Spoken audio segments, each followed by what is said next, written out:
Hello and welcome to episode 7 of this Let's Play Space Age series, my second attempt at it. In the last episode, we built a fleet of ships. That's what we did first up. And to be honest, those fleet of ships, they've been very, very useful. Particularly when it comes to the making of foundations on a kilo, which is what we did straight afterwards.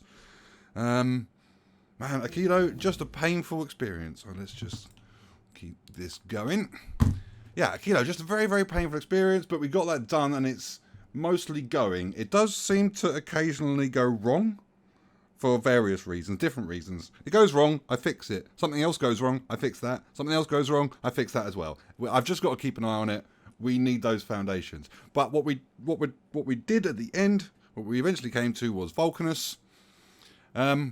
Mainly because we need those foundations to really take on Fulgara properly. So this is a good exercise in wasting some time productively. You know, we want to waste that time in a good way. And we're building a big old base, just a big old base. And I've got to build more, just lots more. So much to do. Let's get on with it.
Now, I don't often talk about time.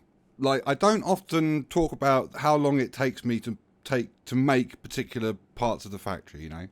Mainly because I just don't really care. Like, I'm having fun. I want to build a particular thing. I just crack on and do it. Like, who cares how long it takes? But that bit of time lapse that you've just watched, that was about 40 hours of gameplay. And the reason why, you know, the reason why I mention it, and that in previous Let's Play series, that this would have been an entire episode in its own right, and I'm just putting up like a couple of minutes of time lapse, and I'm just trying to try and explain it to you in one go. Like, that's a lot of time to spend, and the reason why I mention it is because there are moments building these sorts of things where I question, you know, the validity of the approach that I'm using. You know, is this time that I'm spending building this ginormous thing worthwhile? Does it have a purpose? there's one guy in the chat who keeps bringing it up in all my comments. You know, he keeps pointing out that he can make a little factory setup which gambles and produces the things that I'm producing here. It does at a much slower rate, but you know, in the time that I'm taking to build this factory, that gambling process can be running away in the background, and he will eventually get a few of the things that he's looking for, enough of them maybe to move on to the next thing. And you know, so I kind of look at the time that I'm spending, and I'm just kind of, what is it worth? Is what I'm doing, is it really worthwhile? None of this is. I'm not finishing. Like I'm fully on board with all of this. I want to build this thing, but you know, the justifications for that, I just wanted to go through them. To be honest, you know, I just wanted to justify what I'm doing here. I'm not just building a big factory because I want to build a big factory. I'm building it because this is kind of the end result of a few things. So, I mean, for justification number one is that I'm enjoying myself. As I said before, like I'm enjoying the challenge that quality is presenting, and I'm enjoying solving it in the way that I'm choosing to solve it, which is, you know, probably, you know, it's a little bit over the top. It's probably mostly a lot over the top for the way that most people would solve this by. But I'm enjoying the process. You know, whenever I get a difficult process in Factorio, that's when I get really, really, really excited, and this just gets me going. So the time is irrelevant. As I said, it just evaporates. I'm having a great time, and it just poof, it's gone. Like, who cares? That's justification number one. Justification number two, and this is kind of where we get into reality, is that because of the way that I'm choosing to deal with quality, you know, in that I'm taking all of the resources at source and I'm sorting them onto individual belts of individual qualities, that takes up space. Like if I have a particular quality item and I'm making one of them an hour, then it has a dedicated conveyor belt just for that 1 unit an hour, no matter what. It's, you know, we're not dealing with maximum throughput that a conveyor belt can handle anymore. We're dealing with just pure variety of ingredients. So in my mind, I mean, this is the justification that I've got in my mind, is that let's say that we halved the production halved the amount of things that we're producing here. Like this copper block here and this iron block here, we could halve the size of the block and just, you know, reduce the amount of resources that we're using. And that could apply everywhere. We could halve all of the things that we've built up to now, no problem at all. But when it comes to the bus, because most of the things are these set qualities, the fact that we've reduced the amount of things that we're producing is almost completely irrelevant, because we still need the space for each belt for each quality. So although we would be halving the amount of resources, the bus would only probably lose 4 or 5 conveyor belts. Like at the moment in this bus, we've got 4 conveyor belts dedicated for 1 dot iron. And if we halve that, we could get it down to 2 belts. And we've got the same with steel. And with gears, we've got 2 belts of gears. We can reduce that down to 1. So that's 5 belts we could save on this entire bus if we halved the amount of resources we were producing. We could do the same over here again. You know, copper, we can only reduce a few belts. Overall, this is probably, we haven't actually seen the bus because the camera's been down the bottom over here. You know, it probably looked a bit silly the way that I've allowed all of this space, but you know, the work's really down here. Like if we halved the amount of production in this factory, I know this bus looks big, but even just halving it would only reduce, I don't know, a dozen belts, maybe 18 or 20, you know, not a lot of space. I mean, I think this is probably like 150 tiles at least. I haven't measured it out. So the idea of, you know, of making the factory just a little bit smaller, it doesn't actually work. I know that this is kind of a consequence of the way that I'm choosing to solve the problem. And you know, if you decide to choose to solve the problem differently, then you would end up with a smaller bus. But you know, I've had experiences on Novice, and I'm trying to really use those experiences. And the experiences is if I forgot something or missed something out, or I didn't think of every single eventuality, then eventually that eventuality would hit me and bite me in the bum.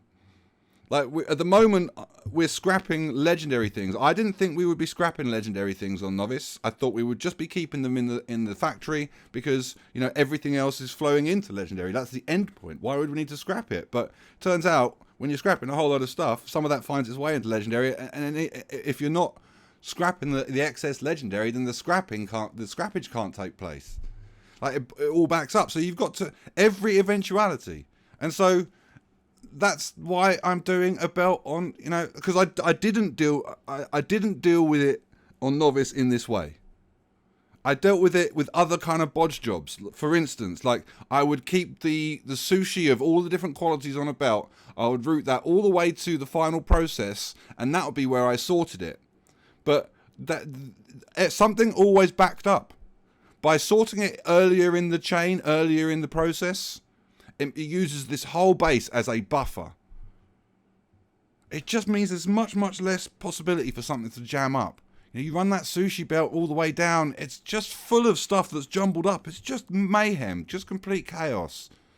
That didn't work on Novice in the way that I build on conveyor belts. Equally, what also didn't quite work so well was having like one quality on one side of the belt and another quality on the other side of the belt. It worked in some places, but not for others. Particularly, I suppose what you're really looking at is something like low density structure, something that's very, very low flow ingredient, not critical. But I'm not doing any of that. I'm putting all of it on one belt. Anyway, that was justification number 2, and those 2 justifications really kind of make me feel a bit better about the amount of time that I spend building this factory. But anyway, let's have a chat about the thing that I've actually built, because this is it needs a little bit of explanation all on its own. So, I have a spreadsheet. I was building the spreadsheet. The spreadsheet I haven't even touched. I'm just purely still winging it. Just guessing, fudging, squeezing, whatever I can do to feel like I've got half of a plan. I mean, the thing is, let me start at the beginning. Let's start at the beginning, because there's a lot to go through. Right. So, with quality, what we have, if we take an individual process with quality, let's just take these red chips, for example.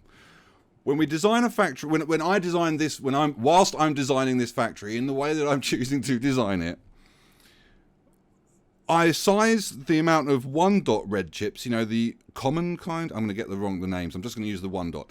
The 1-dot red chips, I sized this based on the ultimate amount of production that we are producing in this factory. But as we introduce more and more quality modules and better quality modules, then the amount of resources that get sent here to the 1-dot red chips reduces and gets sent somewhere else. So I've sized this for what we're dealing with is like 2 worst case scenarios. We're talking about a minimum and a maximum. So the starting point is no quality whatsoever. All of the resources get sent to 1-dot. How big does that factory need to be to deal with those resources in that scenario? And then we have to allow for the potential of not being in that scenario and being at the scenario where everything is legendary quality modules, as many of them as possible, all of them in extremis to the maximum, because at that point, this part of the factory is probably going to be at like 50% capacity, if that may be. The compound quality that we get at each process, it adds up, and so by the time we end up in a process 2 or 3, 2 or 3 processes deep in a particular chain, we're going to get a lot less 1-dot ingredients. So what I'm trying to get at is that designing one of these factories with all of these processes, trying to scrape and scrounge, what we end up with is a minimum and a maximum. And the minimum is everything 1-dot, and then the maximum is everything as legendary quality as we can get it. And we've got a design for all of the eventualities in between that process. So, I have a spreadsheet. I've abandoned the spreadsheet. In preference for a simple rule of thumb. Now, in any one process of these quality modules, if we fill, say, these EM plants with 5 legendary quality modules, then about a third of the ingredients that we get out of it will be a quality of some kind in one process. But we also get accumulated qualities from previous processes. So at processes which are initially like at the beginning of a chain, I'm using like a third rate progression in that I will have a third of these units making the 2 dot, and then a third of those units making the 3 dot, and then a third of those units making the 4 dot. But when it gets to this sort of process in the middle of a chain, I'm doing it for 50%. So we've got kind of all of these red chips over here. These are making the 1 dot chips. If we wander over here, this is the bit that you've just seen. These are the 2 dots. This is about a third, half of what we have over there. Oh no, this is 2 dot down here as well. All of this. And then we want about a third or half of that doing the 3 dots. Then we want about a third or half of that doing the 4 dots. And then I just do the same as the 5 dots because it just, otherwise we're left with a hole somewhere. And that's kind of how I'm winging it. I'm just using these rough rules of thumb. You know, there's a few things that can go wrong. So number one, we're not going to necessarily go wrong, I suppose. The amount of legendary quality modules I'm going to need to fill this factory is going to be obscene. The idea of actually being able to accumulate that many of them, I'm not sure that's possible. You know, I'm going to build the factory for it, and it's going to make them, and it's going to make, however, it's going to make as many of them as it can make, and, you know, it's just going to go forever. But I doubt that it will be enough to fill a factory like this. I'm pretty sure it will just be enough to make the SPM compliant final factory. So the idea of designing it for this final endpoint of having everything full of legendary quality modules is a little bit false, but you know, we might do. I might get to that point. That's the first point that could go wrong. The second point is scrappage. I really I'm just petrified of some of the numbers that I see in this page. Like, this is kind of where I'm going with circuit boards. This is the rough kind of blueprint I've been following up to now. And just the amount of copper cables. Like, if we take that amount of copper cables and we scrap them, and we scrap all of the green chips, we get all of these copper cables back, we scrap those, we just get copper plates back. That's got to find its way back into the system somehow. I just feel like the routes, the methods that I've got for the scrappage lines are going to be the critical thing. I mean, let's have a chat about that. That's probably a good thing to talk about. So that was one of the lessons that I learned from Novice, which is that the scrap has to be taken a lot more seriously. And these alarms, they're getting... Oh, that's okay. That's all space. All right. Oh, that's unusual. I might have to check that out. Anyway, the way that I'm choosing to deal with scrap is mostly informed by what's happened on Novice, which is it just keeps jamming up. It's the critical point. So I've got these 2 green belts here, each going in a different direction, and they're going to pick up the scrappage. They're going to work their way around the factory. I might have already talked about this, to be honest, and deliver the scrappage to various places. And these, I think, are going to be the critical points. I think these belts, they might need to be updated. I might have to just take a lot more care with how I stack things. But, you know, ultimately, 2 belts, the capacity is 480. That might not be enough. I might need more than that. Who knows? But, yeah, anyway. All of this is obviously taking a lot more space than I had originally anticipated. You know, when I went through my original plan for where things were going to go, it's all expanded. I was kind of hoping to get it all done in this block here, which was going to be blue and red. But, you know, that doesn't contend with the scrappage of the blue and the red, or neither the quality of the blue and the red. And also the quality of the greens, because this is the block here that's dealing with green circuit boards. This is only dealing with 1 dot stuff. I'm going to build the same block down here dealing with just 1 dot stuff. So everything's just kind of moved along. And we've had a whole new block in here, and I still haven't got everything that I need. There's still some more factory I need somewhere else. But, you know, at this point, we need to start moving on our way to other parts of the factory, because we've got other things to deal with other than the circuit boards. You know, we can deal with a bit. What the bit that's missing from this block is a bit of scrappage. I think it's green chips, maybe. I can't remember. I think it's green circuit boards I need to scrap.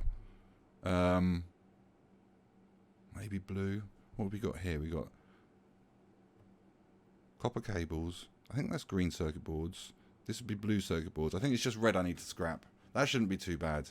What I need to get on with is the other things. We've got a whole lot of tungsten and coal and sulfuric acid and oil processing. And all of that has to be done, including quality. Right, let's do it. I am still excited. I swear to you, I'm still excited. Let's do it.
So more big time has passed.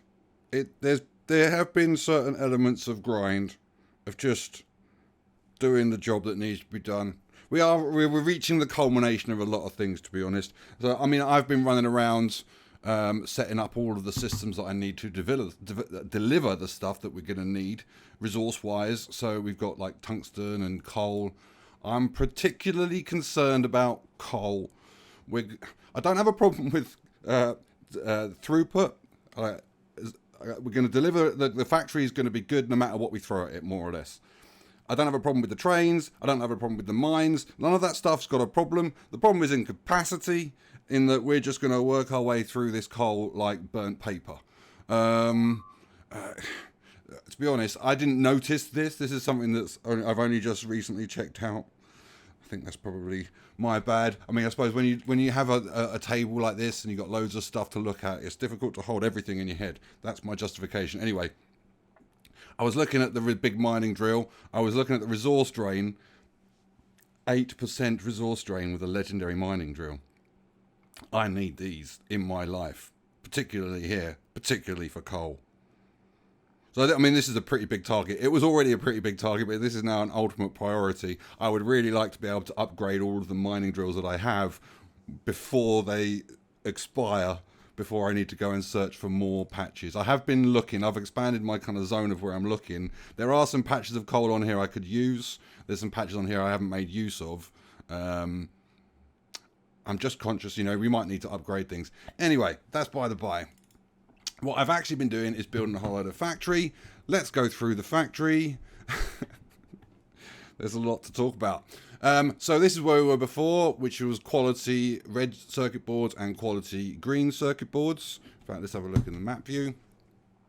And we kind of worked our way across here. This is plastic and carbon, both the 1 dot and the quality version. I've managed to squeeze it in there. We come down, we've got tungsten beam. If we come across, we've got the triangular, whatever this is, tungsten carbide, both the 1 dot and the quality version. Come diagonally down here, we've got coal liquefaction, a lot of coal liquefaction. We need a lot of petroleum. I intend to fill this with productivity modules just to squeeze, because as I said, I'm worried about coal. Anyway, so that's coal liquefaction, and then over here we've got the kind of the turning that heavy oil into light oil and then subsequently into petroleum, which is what we need for the plastics. We've also got these big gaps. This isn't finished. I still need some scrappage for pretty much all of the things that I've built. So I need some scrappage for plastics. I need some scrappage for tungsten and tungsten carbide and for carbon. And I think I still need scrappage for red circuit boards. I haven't got a space for red circuit. I was thinking about putting red circuit boards here, but that would require routing a whole lot of stuff down here. I'm not sure I'm really... Anyway, there's still some work to be done on that front. Anyway, so yeah, I've got these gaps. I'm going to expand into them at some time as and when I need them, because that scrappage will come. That's more of the infinite process. We can get to the infinite process once we've done the basic processing. I want to error check. I want to do a full rundown of everything I've built. I'm very worried about making mistakes. I've corrected. There was a set of conveyor belts that's dealing with copper cables, which I'm going to come to in a bit. And I set it up. I built it. I went away. I came back a little while later. I looked at it. I was like, no, this is wrong. So I demolished it, rebuilt it again, went away, came back another few hours later, looked at it again. No, it's still wrong. That can't be the only place. There must be places in here which I haven't seen. And, there's conveyor belts in here which are unfinished. Dead ends which need to be routed to somewhere or other. I think this is plastic scrapping. This is my kind of scrap lines for delivering all of that, the result of this scrappage to around the factory. Anyway, right, big factory. So that's the stuff on the right hand side, and I've just kind of copied the stuff on the left hand side. So more or less everything kind of this side is the same as this side. There are some differences, if this is blue circuit boards, this section here and this section here, you notice they are identical. The reason being, this portion on the right, this is where circuit boards are being created. So they're going to come out in the bus, come across. I want to be able to scrap those circuit boards within that kind of same direction of flow. It makes sense to do the same on this side. So I'm going to route these blue chips out, bring them across, and then scrap them if I need to. Most of the other stuff has been just reflected. Maybe I need to look at some of this stuff. No, that's copper cables and that's green circuit boards. So that's all within the same flow. That all makes sense. Excellent. Right. So that's kind of the big factory. And we've got as I said, we've got the train stations ready to go. I've also been filling all of that stuff with the quality modules that oh man, quality modules. We're going to need a lot of quality modules. I've been creating a stash. I've been withdrawing a whole lot of stuff from Fulgara quality modules throughout this build and stash them in a few boxes. The throughput isn't great on Fulgara. I just need to make sure that the boxes don't fill up. And I probably had about 10, 12,000 various different types of quality modules. I've probably used about half of them just filling up the mining drills. And I've still got this ginormous factory to fill up with them. I'm almost certain at this point that we're going to have to salvage all of the modules that we're using on Novice, which would completely halt all of the quality stuff that we're making there. But I tend to think that this is the factory that's going to replace it. All of the things, all of the rockets, all of the stuff that I would imagine 99% of the stuff that I'm currently delivering from Novice, I'm now going to be delivering from here. So it does kind of make sense to scavenge the parts that I need to make this work. There's the possibility that still won't be enough quality modules. This is going to need a lot. I might have got myself in a little bit of a problem. I mean, to be honest, I think I might have got myself in several problems. I've been worrying this whole time about this bus on the right-hand side and trying to get enough stuff in and out of it. It's just a little bit tight. I think I'm okay. I'm now worrying about train stations. I haven't done the train stations very well. Man, if I built this factory again, I would treat coal a whole lot differently. That is the critical resource that's coming in here. Didn't foresee it in the numbers. Anyway, moving on. I've also been dealing with the bus. This is a lot more serious now. We now got most of the things routed through it, and I just wanted to take you through the life cycle of one particular item, and that particular item is copper cables. It's the thing I am most nervous about, and it's best exemplified by the routing of the thing that I've chosen to do to get it right. Okay, let me start at the beginning. Oh, we're not in the right place. So this is the beginning place is green circuit boards. We deliver one dot green circuit boards. We deliver 1 dot copper. We make 1 dot copper cables. But every time we make a 1 dot copper cable, we have this potential to create some other quality version of copper cable. And in this part of the factory, we don't want that. We only want 1 dot stuff. All these EM plants, these are set up for 1 dot green circuit boards. The copper cables for other quality green circuit boards are somewhere else. So we need to extract all of those quality copper cables. This is the conveyor belt that's doing it. Okay, so it's every time we deliver copper cables across, we extract all of the other quality. We bring those qualities up, across, we sort them into their varying kinds, and then they go into the main bus. Now these copper cables, they need to go to 2 places. They need to go to quality green circuit boards, and they need to go to quality red circuit boards. So they all come up. We've obviously got this same block on the top that's doing exactly the same thing. The quality copper cables come down. They join with these belts that we've just made. They come all the way across in the bus and over to that section where we just were. And this is where they kind of join back in the process. So this is where kind of 5 dot copper cables joins in with here, with the 5 dot for the green circuit boards. This is 4 dots. This is 3 dots in here. So all of those copper cables, they come out of here, across, down, and in. But these processes in here, we have almost the exact same problem in that we're going to be feeding this is the wrong place to look, we're going to be feeding these 3-dot copper cables with 3-dot copper, but they equally might throw out a 4-dot or a 5-dot copper cable. And those need to be extracted and filtered back into the system. So the way that they get back into the system is that they go back to the beginning again. So they come out in here, all the way across in the main bus, and then down and up into these blocks, into these same, up, this is the belt that deals with it, brings it in here into this same sorting mechanism and back through the loop.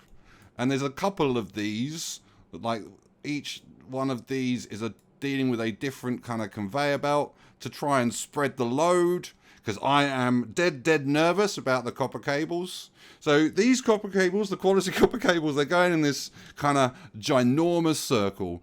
They get created in here, potentially move across into here. More of them get created in here. They come back into the system. They come back down, in again.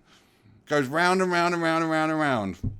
And these are the primary copper cables. So these are the copper cables that come as a result of us making things that we want.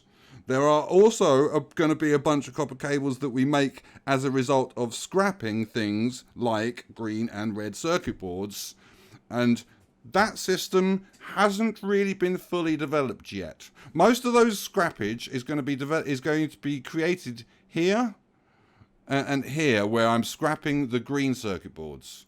I still don't have a place for where I'm scrapping the red ones yet, and this, copper cables is relevant in that discussion. Whatever system I have for delivering these copper cables in is going to have to spread to wherever I decide to put the scrappage for those red circuit boards. So those, like the copper cables that come from the scrappage, that system isn't developed yet. I don't know how I'm gonna. But that's completely separate from the system I've just been through, and I think it's going to be completely separate from the rest of these two scrappage green lines. I think I'm just going to deal with the scrappage from the copper cable scrappage from the green circuit boards with its own dedicated conveyor belt system. I think I might actually. Where have I got it routed to at the moment? I think I've got it routed into the regular scrappage line at the moment. That might need development. All of this might be subject to change depending on how things progress and bottlenecks that develop, things that I can't predict. Whew. So yeah, that's copper cables.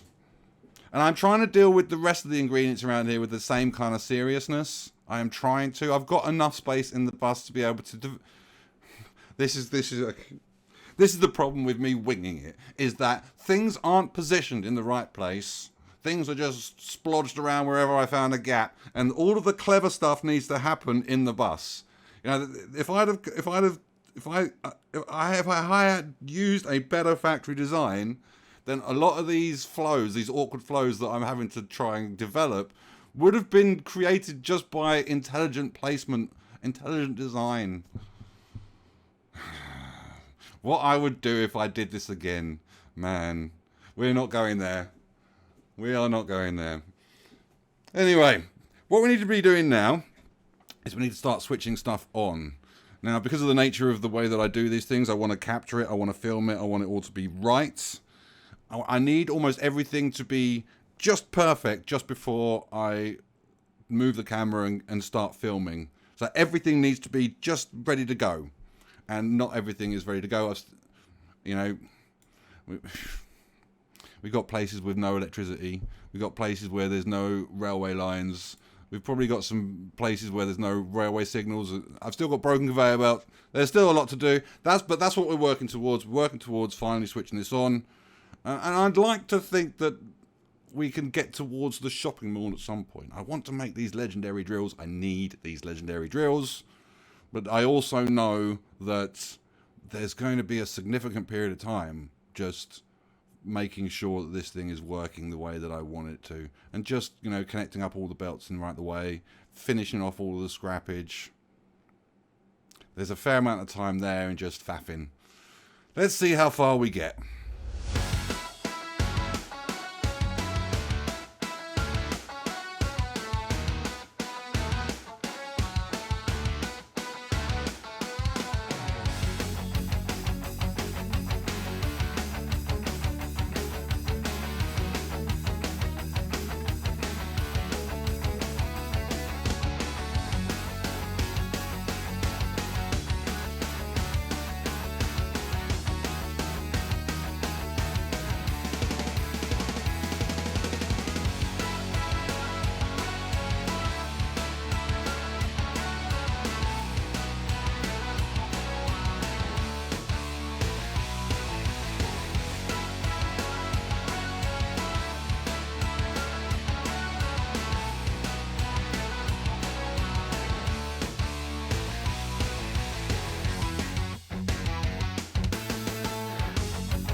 Alrighty then. So I've got pretty much all of the conveyor belts hooked up just the way I want them. They're all doing the job, working their way away fine. If we've got any problems at all, then it's all related to either a pump, any liquid that needs to travel a long distance needs a pump, and then it's limited by how much that pump can shift, which is 1200 a second. I can link pumps together, and at some point in time, once we start trying to push throughput, that's probably what I'm going to do. I'm also going to build some legendary pumps that will help the throughput. But that problem is kind of minor, really, in comparison to the big problem, which are the train stations. In my mind, I feel like I've been stupid, naive. Both of those things are all bad things. Like, I've crammed way too many trains, way too many big trains in way too small of a space, and you try and push these. It's just not going to get. It's just crap, just rubbish. So, I mean, I figured that out pretty much the moment I turned on the trains. All I've done is I've brought in enough shipment to jam up the factory before I turned it on. And then I've just been trying to shepherd those resources through the factory. I haven't actually brought in any more resources since I did the time lapse. I didn't want to flood the thing with stuff and just completely lose my bearings. And with these things jamming up, it's just not ideal. Anyway, the plan came together pretty quickly, to be honest. The plan is to demolish these 3 stations in the middle. I'm going to put a coal station over here and a coal station over here. We're going to work the coal through the middle and then up, because we've got coal liquefaction here, and we've got plastic here and here. So these are the 4 places where coal needs to go. Quality coal doesn't need to go to coal liquefaction. Only quality coal goes to plastics.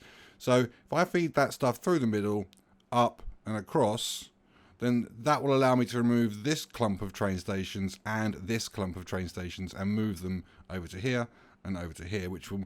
Big separation. Separation is good. In addition to that, this big one in the middle, this is tungsten ore. 8 train stations in this tiny block. The way that it works, it's just rubbish. So I'm going to split this into 2 clumps, and I think I'm going to move 4 of these train stations to this vacated block, and then the other 4 to this vacated block, maybe. Maybe I'll keep 4 in here. I'm not entirely certain yet. There's also a question of sulfuric acid. At the moment, all of the sulfuric acid is coming on the pipe. I haven't got a train station for it yet. That is on my mind because, sulfuric acid is a liquid in a pipe that's being pumped. Yeah, I don't know whether it's... I still can't figure out whether it's better to route in sulfuric acid with a pipe or with a train station. Which is the least amount of work and effort? The only thing that shades railways, in my opinion, is that it's just cool. It's just way, way cooler than doing it on a pipe. That's the only thing that shades it. Anyway, in terms of the factory, we've got all of those things. As I said, I've been shepherding those ingredients through, and we've got a lot of stuff. And what I need to do is I need to start using this stuff. I need to start putting it through some useful processes, start making stuff like legendary drills. Those things are just so attractive. But for today, that is it. Wow. A lot done in this episode. A lot done. This is big time. This base has been a lot of fun. But we're going to put that fun to the test next. What can this thing do with my rearranged train stations, and what can it actually do throughput wise? It'd be really nice to push. Anyway, that's it. I hope it's been good. Till next time.